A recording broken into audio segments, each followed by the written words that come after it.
יושב ראש הכנסת, ידידנו היקר והאהוב, חבר הכנסת אמיר אוחנה. אנחנו ניכנס קצת לכיתות, אבל תודה על הקבלת פנים, ושיהיה לכולנו שבוע טוב. אנחנו מברכים, בואו נשמור לשקט. השבת בירכנו את חודש שבט, וכולנו מחכים ומצפים שחודש שבט יהיה חודש שנשמע בו בשורות טובות, אמן. אז יושב ראש, רק תברך אותם ככה לבקרת בוקר טוב, ככה ספונטנית, ואנחנו ניכנס עוד מעט לכיתות שלכם.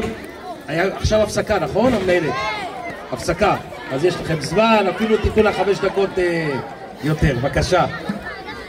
תלמידות ותלמידים יקרים ואהובים, וכמובן גם הסגל, אני יכול להגיד לכם שהרב בנצי נורדמן הרבה זמן הזמין אותי לבוא לבקר אתכם, אבל הטעות שלי שלקח לי הרבה זמן להגיע לכאן. למה? כי אני נמצא פה הבוקר ואני יכול להגיד לכם שהפנים שלכם ומאור הפנים שלכם והחיוכים שלכם והכיפים שלכם, מה זה הסבו לי הרבה אושר ונחת.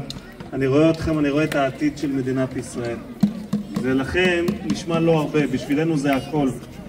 זה מה שאנחנו רואים בכם. אנחנו רואים בכם את הדור הבא של המפקדים בצבא, את הדור הבא של המורים, את הדור הבא של המחנכים, של אנשי התעשייה, אולי אפילו של חברי הכנסת.